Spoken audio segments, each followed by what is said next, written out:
Hello बच्चों, स्वागत है आपका हमारे YouTube चैनल निर्मला क्लासेज पर। अगर आप लेटेस्ट वीडियो देखना चाहते हैं तो सब्सक्राइब करें और बेल आइकन को दबाएं।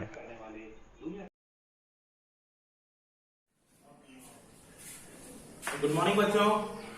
आज फिर से एक नए लेक्चर के साथ, नए क्लास के साथ हम लोग आज दो चर वाले रैखिक समीकरण के नेक्स्ट टॉपिक को देखते हैं। इससे लास्ट क्लास में हम लोग प्रतिस्थापन, उससे पहले आलेख विधि को देख चुके हैं।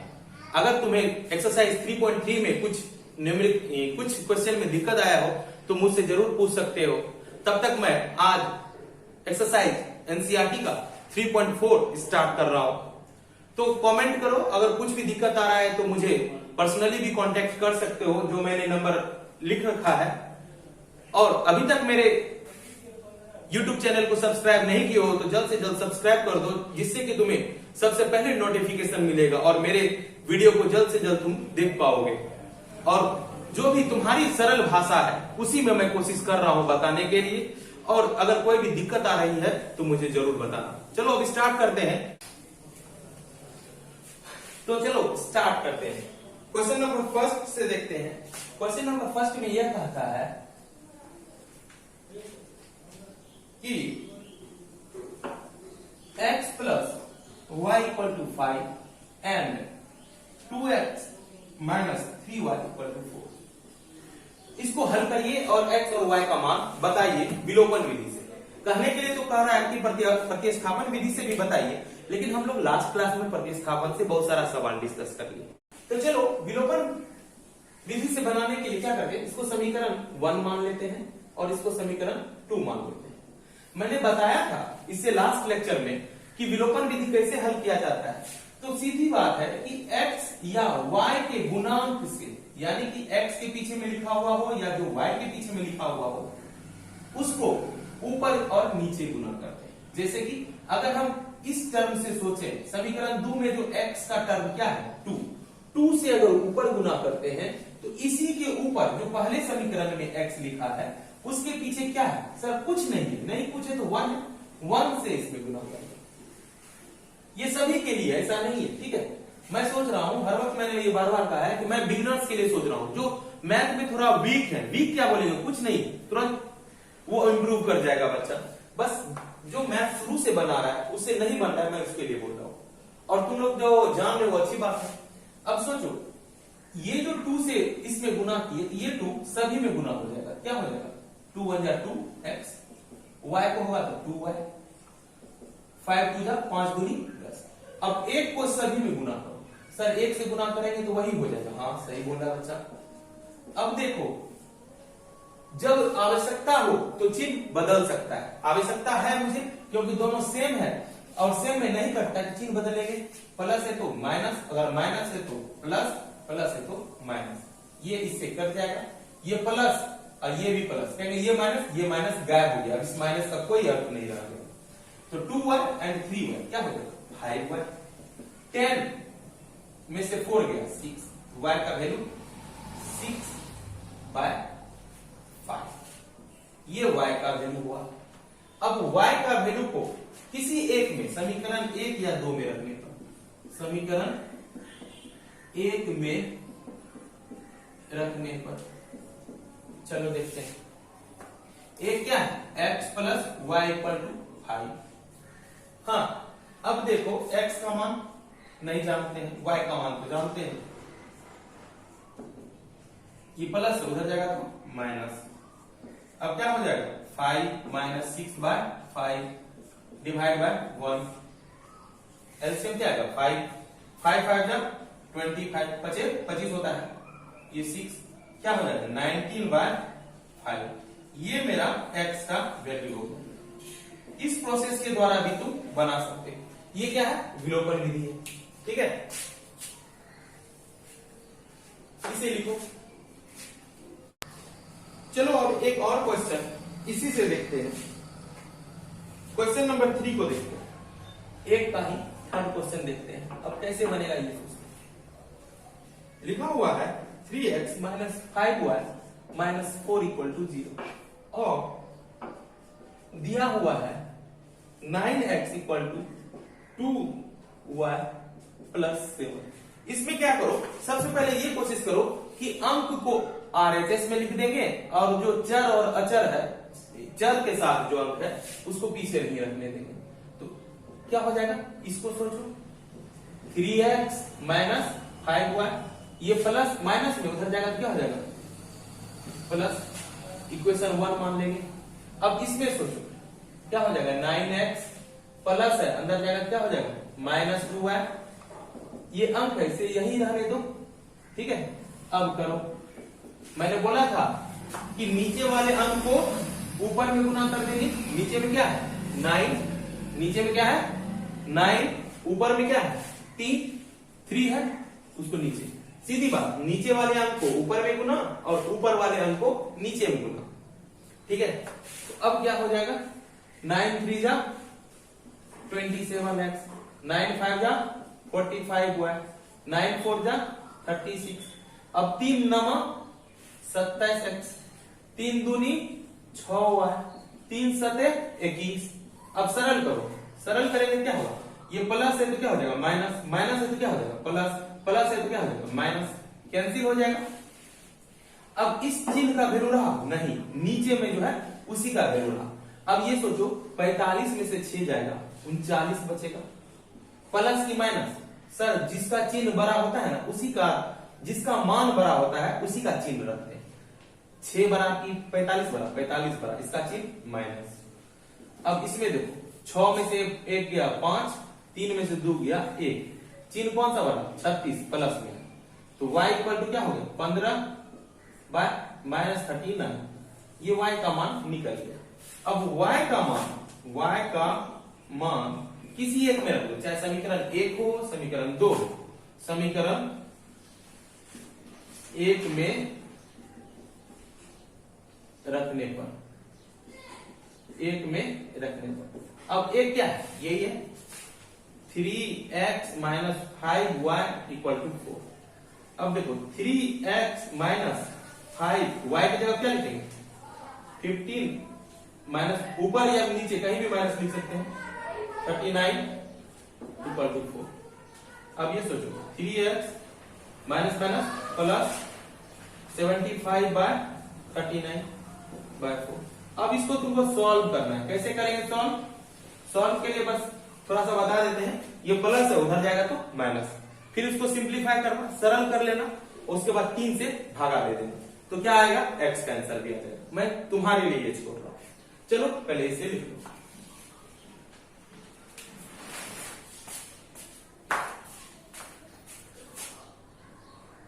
अब क्वेश्चन नंबर 2 देखते हैं,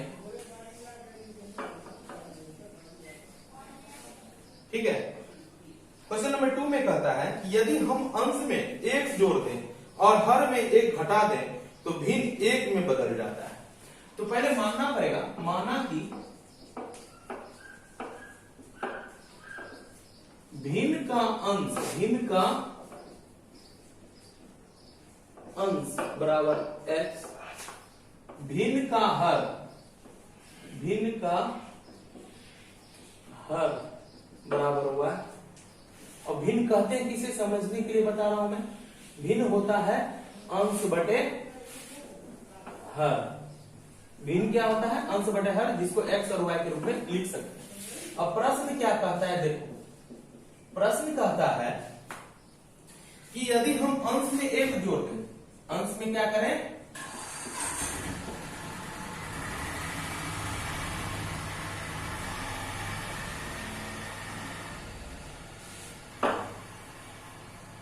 प्रश्न कहता है कि अंश में हम 1 जोड़ दें, अंश में क्या करें 1 जोड़ दें और हर में 1 घटा दें, हर में क्या कहता है 1 घटा दें तो भिन्न क्या हो जाता है 1 हो जाता है, 1 हो जाता है। तो अंश को क्या लिखते हैं बच्चा x प्लस 1, हर को क्या लिखते हैं y माइनस 1, 1 क्रॉस मल्टीप्लिकेशन करो, क्या हो जाएगा x प्लस 1 इक्वल टू भागा में उधर जाएगा तो गुना, ठीक है। अब ये सोचो ये प्लस है उधर जाएगा तो माइनस, x इक्वल टू, इसको मल्टीप्लाई करेंगे तो 1 से जब भी करते तो वही संख्या लिखा जाता है, ये प्लस है उधर जाएगा तो माइनस, इसको भी अंदर कर लो, क्या निकल गया x minus y equal to minus 2। ये समीकरण 1 बना, क्योंकि मुझे विलोपन विधि से हल करना है, क्योंकि यह टॉपिक विलोपन विधि वाला है। बनाने के लिए मैं दूसरे नियम से भी बना सकता हूं, लेकिन इस चैप्टर में कोशिश करेंगे कि प्रत्येक सवाल को हम लोग विलोपन विधि से बनाएं। पुनः प्रश्न से जब दोबारा प्रश्न पढ़ते हैं तो कहता है कि यदि हर में एक जोड़ दें, यदि हर में क्या करें, एक जोड़ दें, तो यह 1/2 हो जाती है, यानी अंश वही रहेगा और हर में एक जोड़ दिया जाता है। अंश में कोई परिवर्तन कह नहीं रहा है। तो x बाय हर का क्या माने, हर को माने y 1/, क्रॉस मल्टीप्लिकेशन करो तो बच्चा 2x, 1 से करेंगे तो y प्लस 1, y को अंदर ले लो, 2x minus y equal to 1, ये मेरा समीकरण 2। अब दोनों को लिखते हैं, तब उसके अनुसार सोचेंगे कि हमें क्या करना है।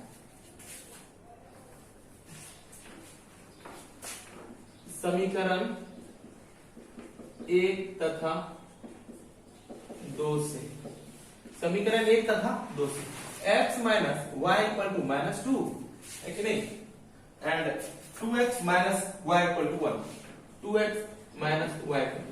अब देखो क्या ये समान है, नहीं, ये समान है, हाँ सर। अगर कोई एक x या y चर में से एक अगर समान हो तो हमें गुणा करने की कोई आवश्यकता नहीं है, तो हम उसको सरल कर लेते हैं। अब देखो चिन्ह बदलना पड़ेगा, क्योंकि दोनों तो सेम चिन्ह का है। ये प्लस है तो क्या हो जाएगा माइनस, माइनस है तो क्या हो जाएगा प्लस, ये प्लस है तो क्या हो जाएगा माइनस। इस चिन्ह का कोई वैल्यू नहीं रहा, ये प्लस और माइनस इक्वल है, कट जाएगा। ये प्लस ये माइनस, तो माइनस वाला बड़ा है तो 2 में से 1 गया तो -x, ये क्या हो जाएगा -3, ये माइनस कैंसिल हो गया, x का मान 3 हो गया। ठीक है, अब ये सोचो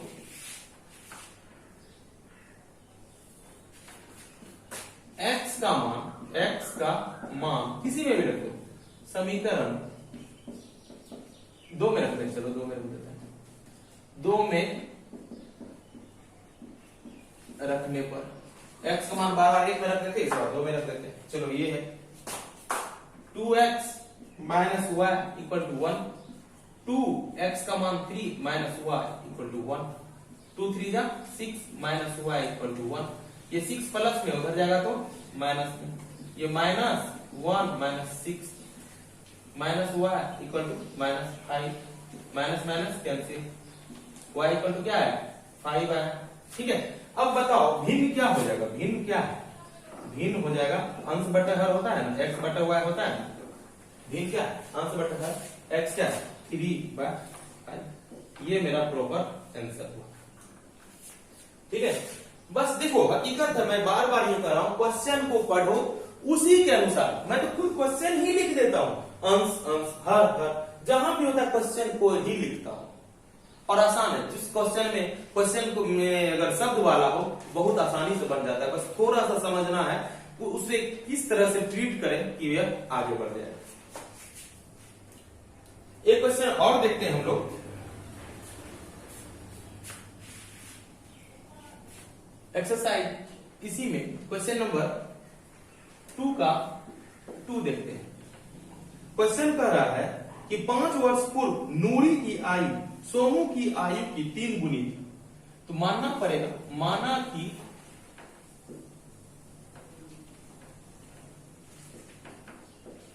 सोनू की आयु, माना कि सोनू की आयु x वर्ष और नूरी की आयु y वर्ष। प्रश्न से बोलता है, प्रश्न में कुछ कह रहा है, प्रश्न में फर्स्ट टाइम कह रहा है 5 वर्ष पहले। इससे जस्ट लास्ट क्लास में भी हम लोग डिस्कस किए थे, जब पहले लिखा हुआ हो तो उसमें उम्र में घटा देते हैं जितना कहेगा पहले, और बाद लिखा हो या पश्चात लिखा हो तो क्या करते हैं जोड़ देते हैं। अभी 5 वर्ष पहले तो क्या होगा सिचुएशन देखो, कहता है 5 वर्ष पूर्व नूरी की आयु, यानी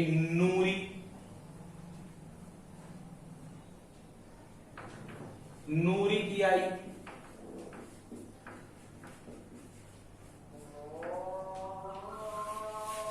सोनू की आयु की 3 गुनी है, सोनू की आयु की 3 गुनी है, ठीक है। अब ये सोचो नूरी की आयु क्या है, नूरी क्या है, 1। अब आज से कितना वर्ष पहले, 5 वर्ष पहले, तो घटा देंगे ना, जो भी नूरी की आयु रहे, हो सकता है कि 24 साल है, तो आज 24 साल है, तो 5 वर्ष पहले नूरी की आयु क्या होगी, -5, 19 ईयर्स होगी, ठीक है। तो अब कहता है कि आज से 5 वर्ष पहले नूरी की आयु 3 गुनी थी सोनू की आयु। सोनू की आयु आज जो भी हो, लेकिन घटना कब की है, 5 वर्ष पहले की, तो सोनू की आयु आज क्या है, x वर्ष, 5 वर्ष पहले। तो सरल करते हैं, y माइनस 5 क्या हो जाएगा, 3x माइनस 15, ये प्लस उधर जाएगा तो माइनस, ये माइनस है तो उधर जाएगा तो प्लस, ये प्लस है इधर आएगा तो माइनस, ये हो जाएगा -3x, ये तो प्लस में है, -15 माइनस है तो प्लस, अब क्या हो जाएगा -3x, माइनस कॉमन कर देते हैं, माइनस कॉमन तो ये हो गया प्लस, ये प्लस हो गया माइनस, ये माइनस कैंसिल, इसीलिए ये क्या हो गया, 3x minus y equal to 10। ये इक्वेशन मेरा फर्स्ट हो गया। चलो पुनः प्रश्न से जब पुनः प्रश्न से देखते हैं, कह रहा है क्वेश्चन में कि 10 वर्ष पश्चात का मतलब बाद में, पश्चात ही लिखा है ना, हाँ पश्चात, 10 वर्ष पश्चात का मतलब 10 वर्ष बाद में नूरी की आयु कितना वर्ष गुनी हो जाएगी, 2 गुनी हो जाएगी, किससे, सोनू की आयु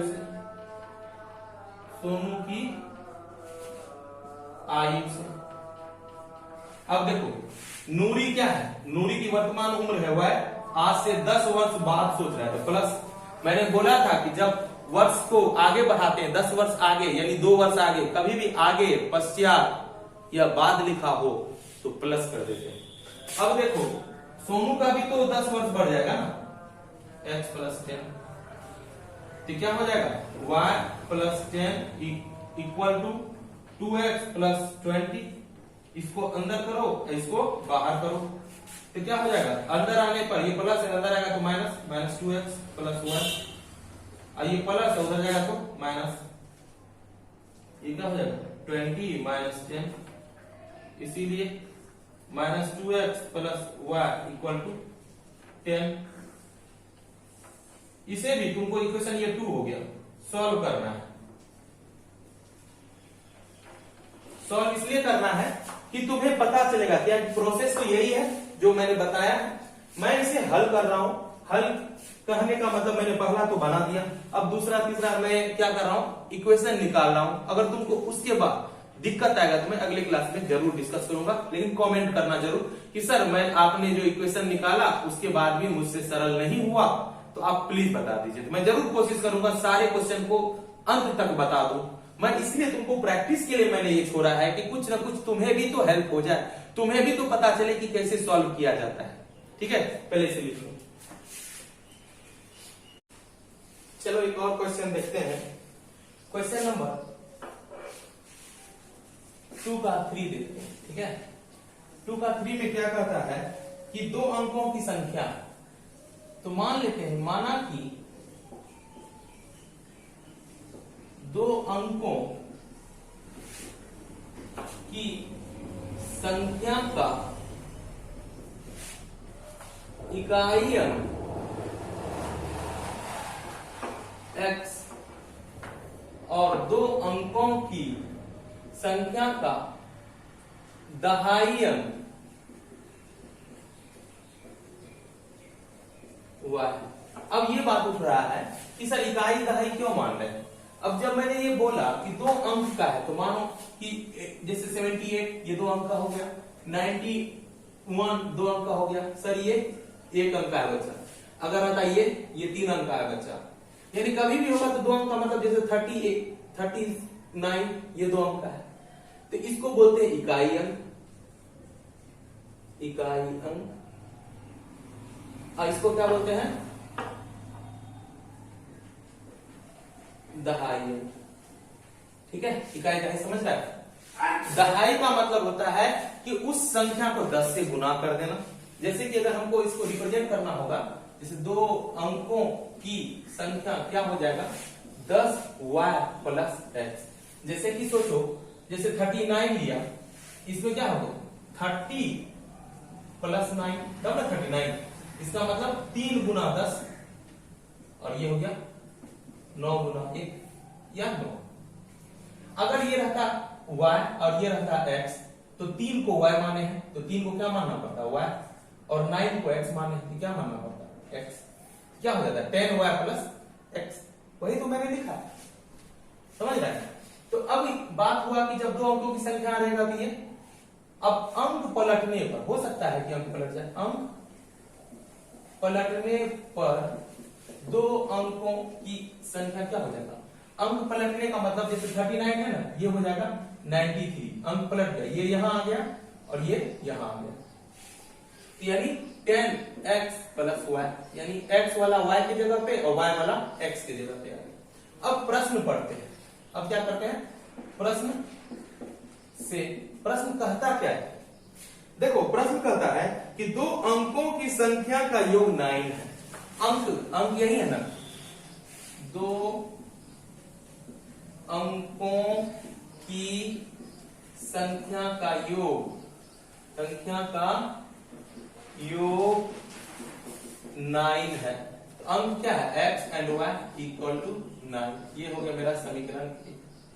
चलो अब पुनः प्रश्न से क्या होगा, कहता है कि इस संख्या का 9 गुना, यानी जो संख्या है वास्तविक संख्या मेरा क्या है, वास्तविक संख्या का 9 गुना संख्या के अंकों को पलटने से बनी संख्या का 2 गुना है। अंक पलटने से बनी संख्या यही है ना, यानी उसको नई संख्या बोल देते हैं, नई संख्या के 2 गुने के बराबर है। वास्तविक संख्या क्या था, 10y प्लस x, यही वास्तव में था, इसका 9 गुना नई संख्या जो पलट देते हैं 10x plus y equal into, अब सरल करते हैं आंसर आ जाएगा, क्या हो जाएगा 91 9x हो जाएगा ना, 9 से दोनों में गुना कर दिए, 10 दूनी 20x 2y, ठीक है, यही है ना। तो अब ये देखो कि x वाले को अंदर रहने देते हैं और y वाले को बाहर निकाल देते हैं, नहीं तो दोनों को अंदर कर लो, टेंशन क्या है, क्योंकि हमें विलोपन से बनाना है, इसीलिए करो 90y minus 2y, 9x minus 20x equal to 0, क्या हो जाए 88y, 90 में से 2 गया 88, इसमें 20 में से 9 गया 11x। अब देखो क्या हो जाएगा, 11 कॉमन आ जाएगा, 8y माइनस x बराबर 0, इसलिए लिखने के लिए लिख सकते हैं x minus x plus 8y equal to 0। ये मेरा सेकेंड इक्वेशन हो, ये मेरा क्या हो गया, सेकेंड इक्वेशन हो गया। अब ये देखते हैं कि सरल कर सकते हैं इक्वेशन फर्स्ट एंड सेकेंड को सरल करने पर। समीकरण 1 तथा 2 से एक क्या है x plus 9, sorry x plus y equal to 9, और क्या है दूसरा minus x plus 8y equal to 0। जोड़ने पर यहां सर कहेगा कि सर चिन्ह नहीं बदलना है, ऐसा जरूरी नहीं है, क्यों, चिन्ह विपरीत है और बराबर है, कट जाएगा। ये ऐसा कंडीशन नहीं है कि हमेशा हमें चिन्ह बदलना पड़ेगा, वो अपने यूज के अनुसार जब हमें आवश्यकता हो तब बदल सकते हैं। तो ये बदलने की जरूरत नहीं है, ये कट जाएगा। अब 8 1 9, 9y इक्वल टू 9, 9 कट गया ना एक बार में, y का मान निकला 1, y के मान को किसी में भी रखो, y का मान समीकरण 1 में रखने पर, समीकरण 1 है क्या, यही है ना, x plus Y equal to 9। अब क्या हो जाएगा x प्लस 1 प्लस उधर जाएगा तो -9 - 1 इक्वल टू 8। हमें x और बहुत लड़का क्या करता है, x और y निकाला, हो गया आंसर। गलत कर देगा, कुछ ना कुछ पॉइंट्स कट जाएंगे। मुझे निकालना है 2 अंकों की संख्या, और 2 अंकों की संख्या निकालने के लिए क्या करना पड़ेगा, ये है मेरा रिजल्ट, ये करना होगा। तो ये लिखेंगे 2 अंकों की संख्या equal to 10y plus x, और y का मान 1, x का मान 8। तो रिजल्ट क्या हो गया, 10 एकम 10 और 8 18। बहुत ही सिंपल है, बस थोड़ा सा ध्यान केंद्रित करना पड़ेगा, 100% बनेगा। पहले लिखो,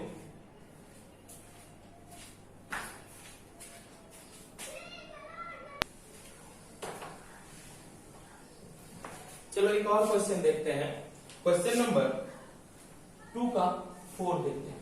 2 का 4 कहता क्या है उसे समझते हैं। कहता है कि मीना 2000 रुपए निकालने के लिए बैंक गई। उसे खजांची ने यानी क्लर्क ने 50 रुपए और 100 रुपए के नोट देने के लिए कहा। मीना ने कुल 25 नोट प्राप्त किए। ज्ञात कीजिए कि 50 के और 100 के कितने कितने नोट हैं। कहने का मतलब है मीना बैंक गई 2000 रुपए निकालने के लिए, तो जब 2000 रुपए निकाली ना, तो कुछ नोट 50 के भी थे और कुछ नोट 100 के भी थे। मीना आंख बंद की, ऐसे ऐसे करके काउंट करने लगी। उसे ये नहीं मालूम है काउंट करने में कि 50 वाला आ रहा है मेरे हाथ में या 100 वाला आ रहा है, लेकिन काउंट करने के बाद जो नोट का संख्या था वो 25 था। तो ये वो पता करना चाहती थी कि 50 का कितना उसमें से है और 100 का कितना है उसमें से। तो पहले ये देख लेते हैं कि इसे मानना क्या क्या पड़ेगा। पहले मान लेते हैं कि 50 की नोट की संख्या x और 100 की नोट की संख्या y। माना कि 50 रुपए के नोट की संख्या इक्वल टू x, 100 रुपए के नोट की संख्या इक्वल टू y। तो प्रश्न में कहता है दोनों नोट कितना है, x plus Y equal to 25 है। दोनों नोट की संख्या कितना है 25। इसे इक्वेशन 1 मान लेते हैं। अब पुनः प्रश्न से अब ये है कहता है कि 50 का भी कुछ नोट है, जैसे कि मैं यानी कि कुल निकास कितना करती है, कुल राशि कितना निकास करती है, वो कुल राशि जो प्राप्त करती है कितना है 2000 रुपए। 2000 में क्या होगा, 50 का भी कुछ नोट होगा, यानी 50 का भी नोट होगा, 50 रुपए का नोट प्लस 100 रुपए का नोट, तब 2000 रुपए बना होगा। दोनों को जोड़ के बनाया होगा।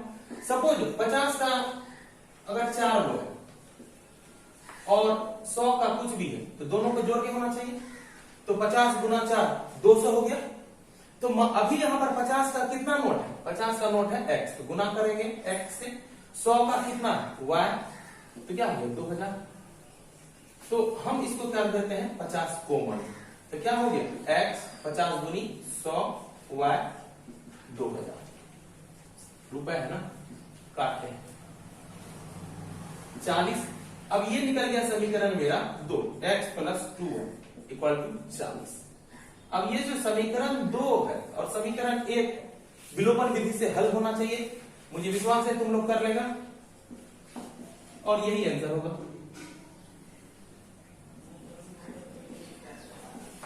ये इक्वेशन फर्स्ट एंड वो इक्वेशन सेकंड। एक और देख लेते हैं, लास्ट सवाल आज के लिए। कोशिश ये रहेगा कि एक दिन में एक चैप्टर किया जाए। कि कोई पुस्तकालय है, वहां पर रेंट पर बुक दिया जाता है, तो उसमें बुक में एक नियत भाड़ा है। नियत भाड़ा का मतलब आप कुछ दिनों के लिए, यानी आप जब एक दिन के लिए भी लेते हैं या कुछ दिनों के लिए भी लेते हैं, तो एक नियत भाड़ा फिक्स है। जैसे कि क्वेश्चन में कह रहा है कि 3 दिन तक अगर कोई बुक रखेगा उसका एक फिक्स चार्जेज है।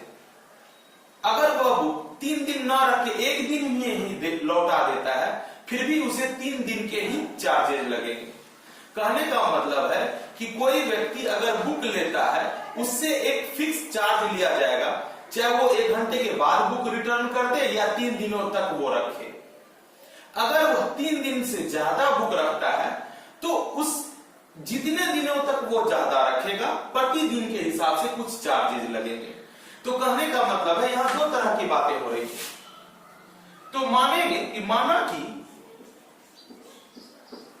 प्रथम 3 दिनों के लिए पुस्तक का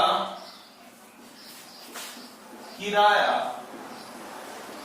बराबर x रुपया लेता है 3 दिनों के लिए। अब सोचो 3 दिनों के बाद सपोज कोई 5 दिन ले रहा है तो 2 दिन एक्स्ट्रा चार्जेस अलग लेगा। 3 दिन का तो x रुपया तो लेगा ही और 2 दिन का अलग से चार्जेस लेगा। तो ये सोचो 3 दिनों के बाद प्रतिदिन के लिए पुस्तक का किराया कुछ ना कुछ तो होगा। मान लिया मैंने y रुपया। अब सोचो प्रश्न में क्या कहता है, एक घटना है, उस घटना में यह कहता है कि सरिता ने 7 दिनों तक एक पुस्तक को रखा और 27 रुपया उसे अदा किया। यानी 7 दिनों के लिए पुस्तक का किराया कितना रुपया देता है? 27 रुपया। अब ये सोचो 7 दिन तक जो रखा उसमें 2 टाइप का बात हो गया। 3 दिन के लिए 3 दिन के लिए नियत भरा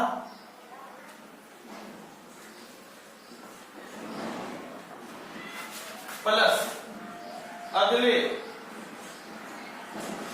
4 दिन का किराया बराबर 27 रुपये। देखो 3 दिनों के लिए कितना है किराया x, अगले 4 दिनों के लिए तो ये प्रतिदिन, देखो प्रतिदिन कितना हुआ है तो 4 दिन के लिए 4 हुआ है, तब देता है 27 रुपये। ये समीकरण 1 हो गया मेरा। ठीक है, अब पुनः प्रश्न से देखो क्या करता है। कोई और एक स्टूडेंट है, सुशी ने एक पुस्तक 5 दिनों के लिए रखा और 21 रुपए अदा किया। कितना दिन के लिए? 5 दिन के लिए।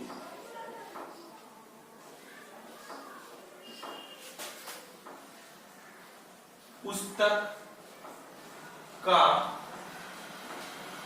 किराया 21 रुपया।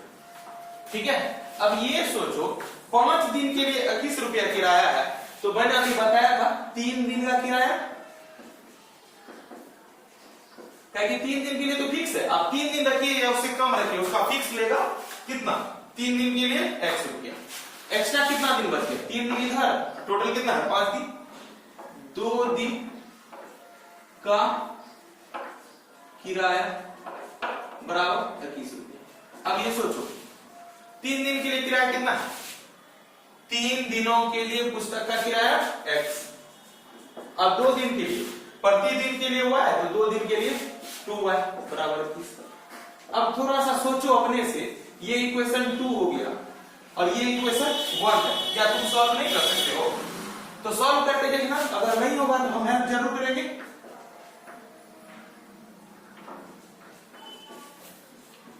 ठीक है, अगर नहीं फिर भी नहीं आता है तो अगले क्लास में जरूर इसका डिस्कशन होगा। ठीक है, तो अब इस टॉपिक में विलोपन विधि में ये नॉर्मली क्वेश्चंस था। अगर कोई डाउट्स हो तो पर्सनली मेरे कांटेक्ट नंबर पे कांटेक्ट कर सकते हो। और अभी तक तुमने सब्सक्राइब नहीं किया है तो जल्द से जल्द से सब्सक्राइब कर दो, क्योंकि इसमें क्लास 9 से 12 तक का मैथ, साइंस, सोशल साइंस सारे सब्जेक्ट एक एक करके आप आएंगे। इसलिए जल्द से जल्द से सब्सक्राइब कर लो और बेसिक लैंग्वेज में, एक साधारण लैंग्वेज में मैं बताने की कोशिश करूंगा। ठीक है, तब तक के लिए take care and good bye.